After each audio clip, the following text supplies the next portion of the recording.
It obviously was not, and they all had a good laugh at the witch doctor's expense.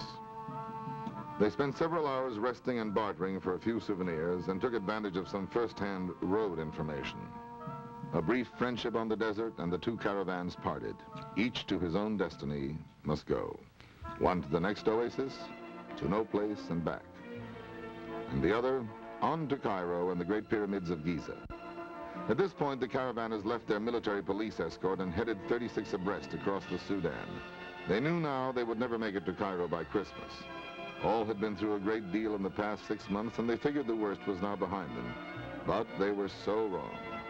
The dreaded Nubian desert was waiting in ambush just around the bend.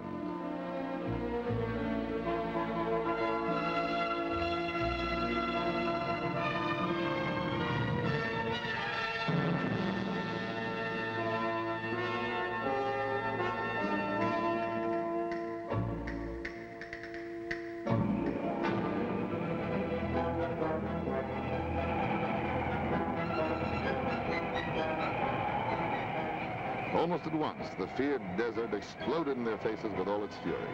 They were hit by stinging sands and burning winds. In a matter of minutes, they were totally consumed by dense clouds of choking dust. It wasn't long before the entire caravan was floundering in a sea of fathomless sands. They felt helpless and hopeless. The burning gales scorched their faces. Every breath was like swallowing fire and brought pain to their lungs. The men sweated and swore. The women worked and wept. The Nubian desert is a blistering inferno of vagrant sand dunes exiled from the rest of the world. No roads, no communications, just a trackless wasteland and homeless winds that turned on them without mercy. They tried anything to keep moving, but whatever they attempted, the vindictive desert would fight back with every perversity it could summon.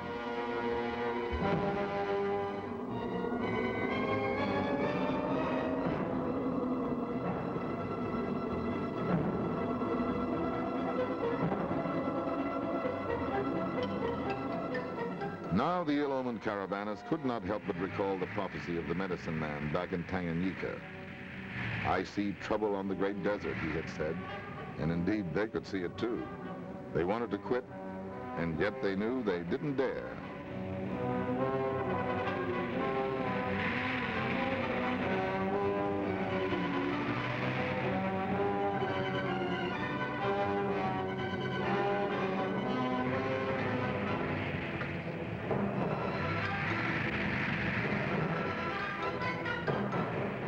They pulled until they thought their arms would fall off.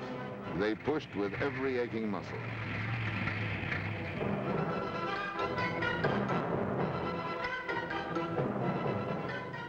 Like a wicked soul without a body, the enraged Nubians seemed determined to prove its strength, and as fast as they could get one trailer out, another would sink in. Progress was painfully slow, and it was risky. No one would admit it, but all had doubts they would ever get out. The raging desert confirmed their conjecture.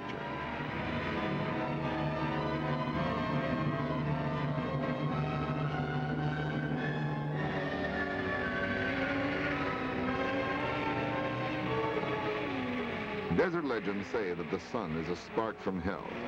It escapes in the morning and returns there at night to sleep and gather strength for the next day. And at the moment, 106 Americans firmly believed it.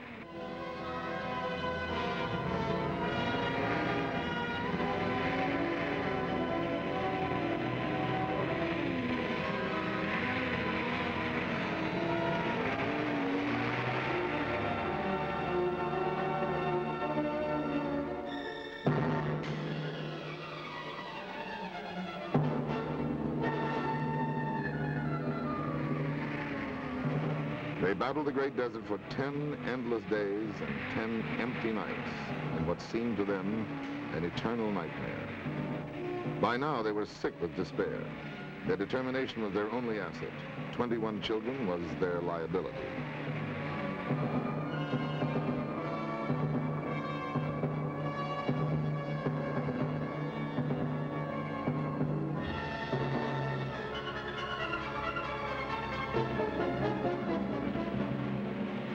They They fought for every mile, and on the 11th day, the sight of telegraph poles told them civilization was near.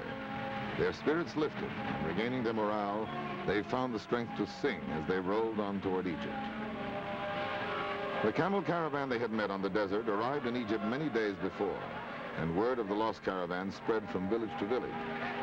Great crowds gathered to watch and cheer the strangest-looking caravan they had ever seen come out of their desert.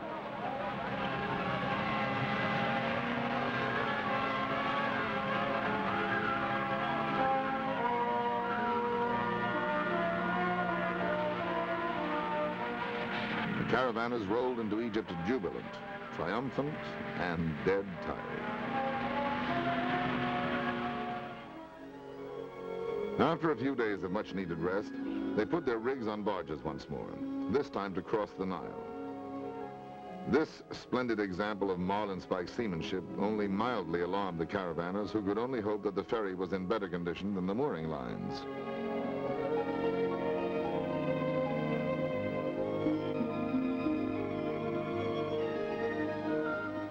Not exactly shipshape and Bristol fashion, but a far cry from the primitive floats they used in the Congo, and so the caravanners put their rigs on board without the slightest apprehension. Some of them crossed on the barges. Those with a more adventurous heart accepted a ride on one of the native dhows. This caravaner also had an adventurous stomach and joined the Egyptian sailors in a bite of lunch.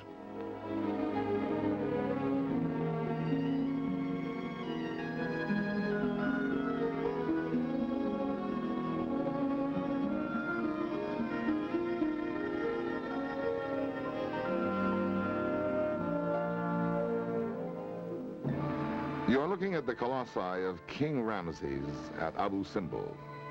Huge and magnificent, the great temple is carved from the side of a mountain. The stone figures you see are as tall as an office building. Men of many nations contributed to the monumental task of moving these priceless relics to the top of the mountain in an effort to save them from the waters of the new Aswan Dam.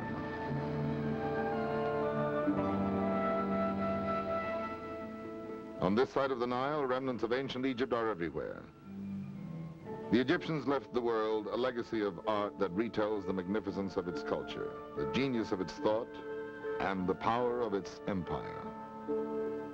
Exquisite examples of Egyptian splendor are these remnants of a temple erected by Queen Hatshepsut to honor herself and Amun, king of gods, at El Karnak.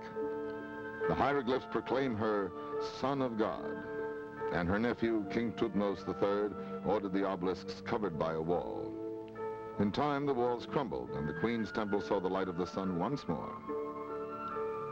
Carved from the solid rock, the colossi of Amenhotep III look silently out across the Nile with imperishable eyes, as they have since 1398 BC.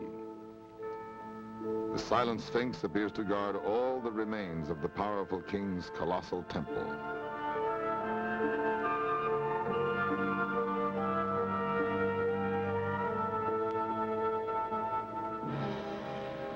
It was now early February, and the caravanners had been on the road for more than 7 months.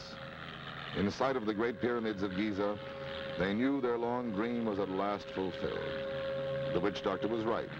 They never made it by Christmas, but still there was a feeling of accomplishment. It was strange. They could hardly wait to get here, and now they were sorry their impossible journey was almost over. Together, they shared the trials and the triumphs, the good times, the bad ones. They also made some lasting friendships. Everybody learned a great deal from his experience. The older people think of themselves as anything but senior citizens. The small children seem more aware of the world around them. The teenagers discovered a new side of their parents and gained new admiration for them.